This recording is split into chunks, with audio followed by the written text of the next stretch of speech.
Okay, I want you to picture a piece of software. It's a pretty sophisticated program, maybe 4,000 lines of code. Mm. It uses algorithms, it has variable inputs, metadata tags, and it even has this built-in error handling system for when rules conflict. Sounds very modern. Something a developer would write today, maybe in Python. It does, but this particular software was written without a computer. In fact, it was written without even using paper. Right. It was all composed orally in ancient India, something like 2,500 years ago. And its function wasn't to, put an image on a screen. This machine processes human speech. It ensures a language Sanskrit specifically is generated perfectly every single time. That's the goal. Welcome back to the Deep Dive. Today we are digging into linguistics in India, based on Chapter 11 of Peter M. Scharf's work on the subject. And I have to say, when I first saw this topic, ancient linguistics, I thought, okay, a history of old words. Sure, that's what you'd expect.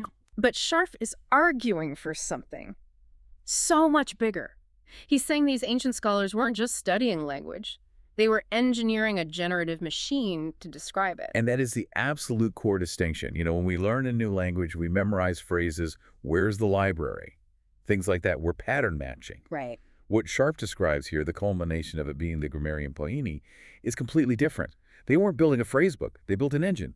You feed in a concept, a root, you run the rules, and the correct, precise language comes out the other side. So before we get to the machine itself, the how, we have to talk about the why. Because you don't just invent complex algorithms for fun. There was a crisis happening, wasn't there? It's a huge one. Yeah. And it wasn't political or economic. It was a crisis of preservation. Yeah. You have to go back to the end of the second millennium BCE. Right. The Vedic people have these massive oral texts. The Vedas, the Rig Veda is the most famous. These are hymns, rituals. Mm. They were believed to sustain the very order of the universe. So extremely high stakes. Immense. But the problem with any oral tradition is that language changes. It's alive.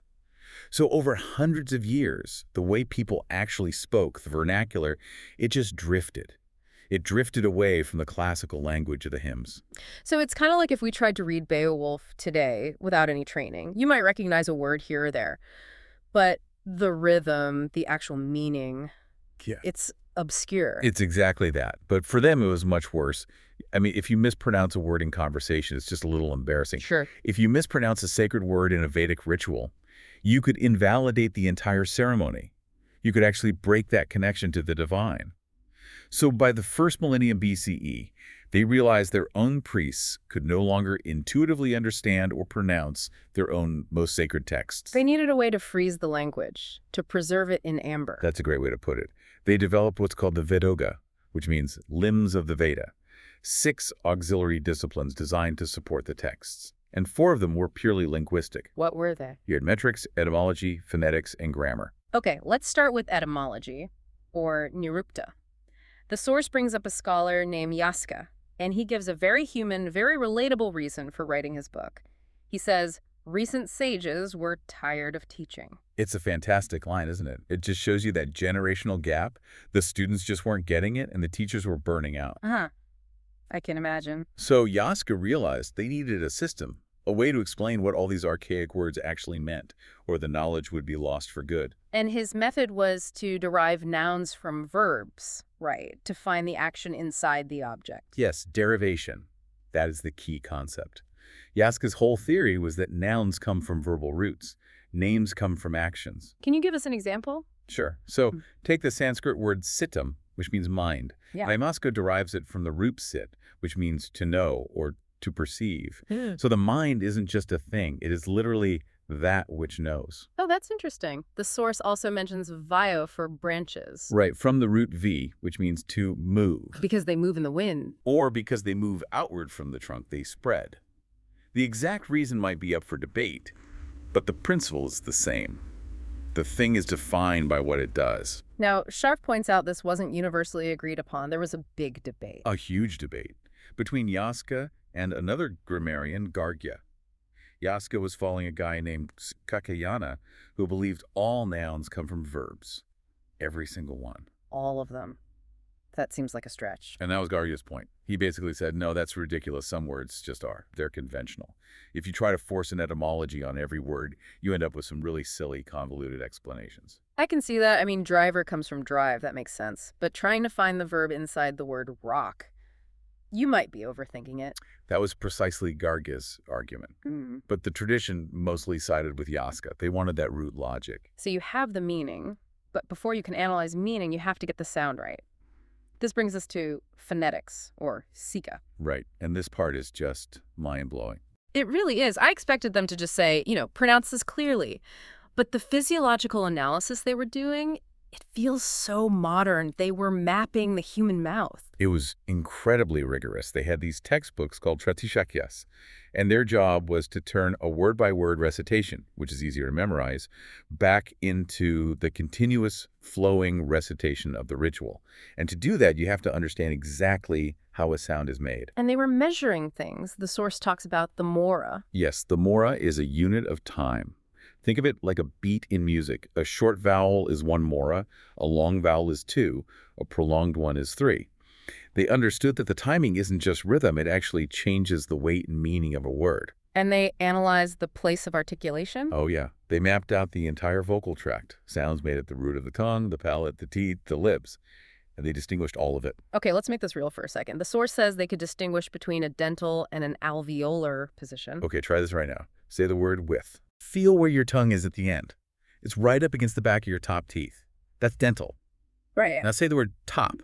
Top. Where's your tongue for that T sound? It's a little further back on that ridge behind my teeth. Exactly. That's the alveolar ridge.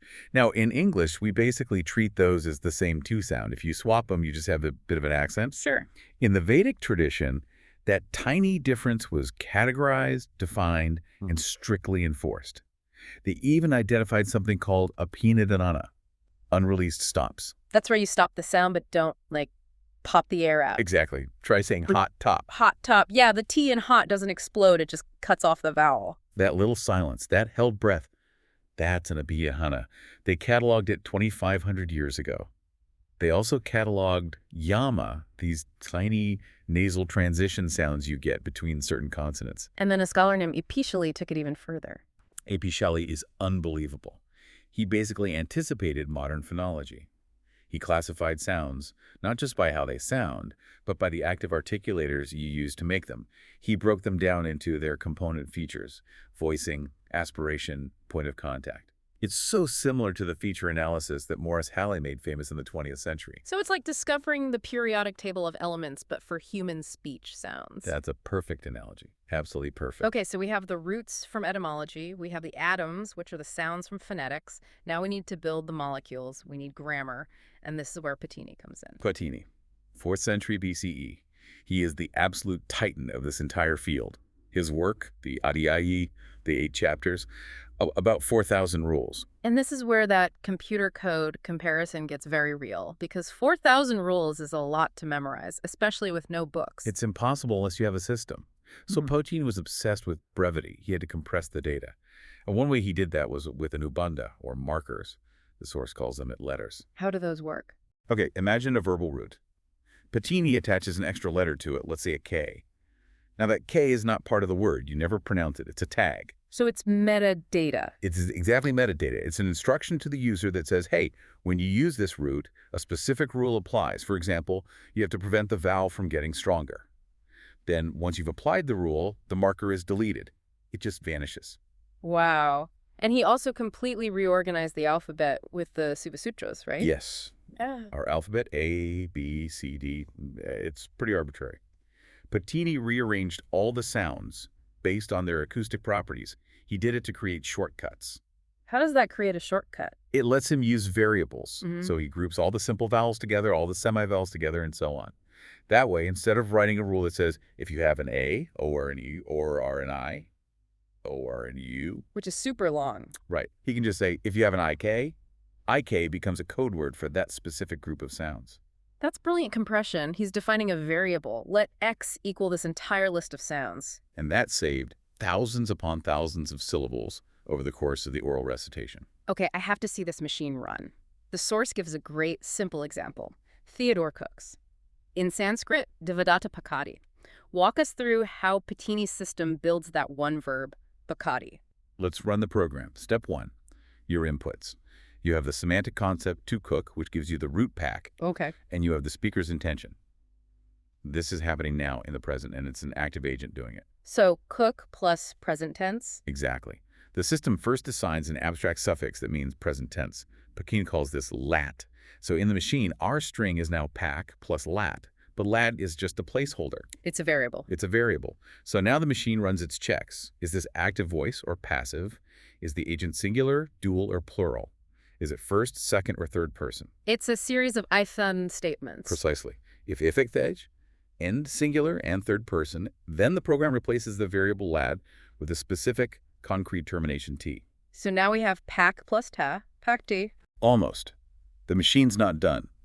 Another rule says, if the verb is in the active voice, you have to insert the stem-forming vowel shop, which is just a between the root and the ending. Ah, so it inserts the a. It inserts the a, pack plus a plus t. Kakati. And there you go. A grammatically perfect verb generated completely by rule. That's incredible, but that seems like a smooth example. With 4,000 rules, they must conflict all the time. What happens if one rule says add a vowel and another one says delete the vowel? This is where the real genius of Piccini is.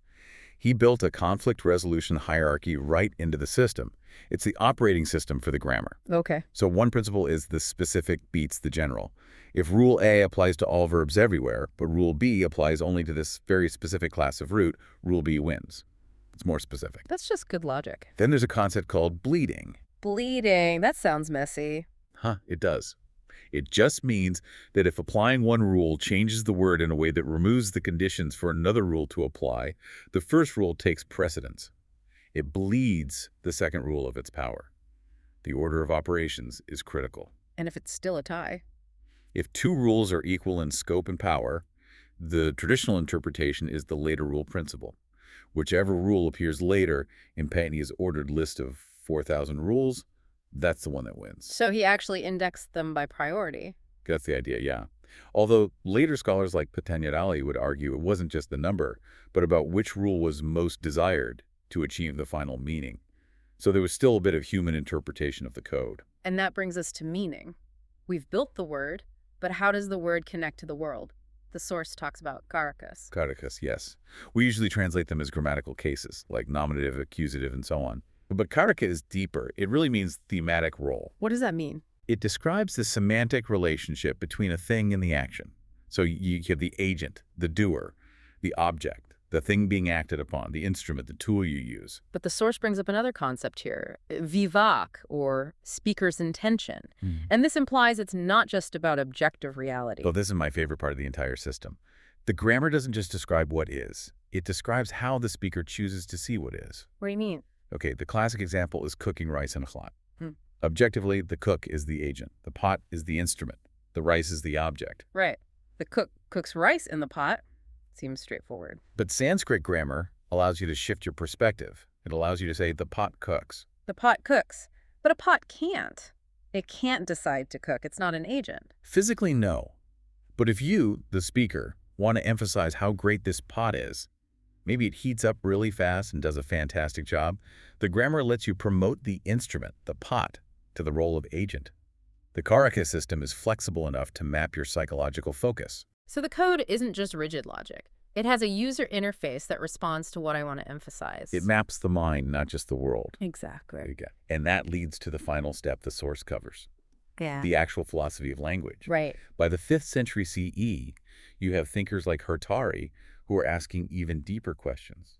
They're stepping back from the nuts and bolts of how we build words and asking, how does meaning even happen? And the big debate was whether a sentence is just a bunch of parts or if it's one single thing. Yes. Think about a brick wall.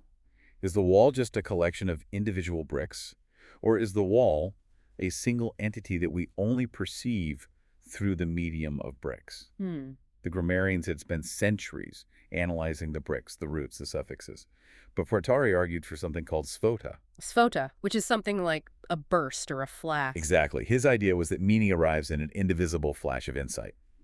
When I say a sentence to you, you don't hear each letter, assemble it into words, then assemble the words into a sentence, and then calculate the meaning. You just get it instantly. Oh, I see. The analysis, the breaking it down into subjects and verbs, that's an artificial process we use to teach the language. But the reality of communication is that seamless burst of understanding. It's like looking at a painting. You see the whole face immediately. You don't see red paint stroke number 42 and then blue stroke number 112. You just see the Mona Lisa. That is the perfect analogy. Pacini gave us the chemistry of the paint and the physics of the brushstrokes. Partahari reminded us to step back and look at the painting. Now, I want to make sure we mention that this wasn't all happening in a vacuum. The source is clear. This wasn't just a Sanskrit thing. No, absolutely not. This was a pan-Indian intellectual project. You have the Tolkappiyam, the oldest and most important treatise on Talmudic grammar. It's a massive work. And while it shares some concepts with the Sanskrit tradition, it's very much its own system. It added different categories to the karakas, didn't it? Yes. The Tamil tradition added thematic roles like time and purpose that were categorized differently in Sanskrit. And then you had entire grammars written for Pali and Prakrit, the languages of the Buddhist and Jain texts. They often adapted Pakinese code to describe their own languages. It shows this algorithmic way of thinking about language was the dominant scientific paradigm for the whole region. It just totally reframes how you look at ancient history. We tend to think of the ancient world as being, I don't know, mystical or primitive. But what you're describing is a culture obsessed with data, with structure, with logic. They were rigorous scientists. Their laboratory was the human mouth, and their data was the spoken word. They built a machine capable of generating nearly every valid sentence in a complex language. I mean, that's an achievement that rivals anything in modern computer science or linguistics. There is one last detail from the source that I found, almost comforting in a weird way. For all this rigor, all this code, even the grammarians admitted there was a limit. Ah, you're talking about the underivable words. Yeah, the Uchari Sutras, this idea that even with this perfect machine, some words they didn't follow the rules. That's right. They essentially had to throw their hands up and say, look, some words are just based on convention. You can't trace them to a verb. You can't explain them with a rule. They just are. I love that. Pacini builds a system so elegant it functions like software, but even he had to leave a little room for the inexplicable, a little room for the purely human. The ghost of the machine. Language is a human artifact, after all. You can map 99% of it, but there's always going to be that 1% that just refuses to be codified. A fascinating place to end. Thanks for walking us through this. My pleasure. It was great.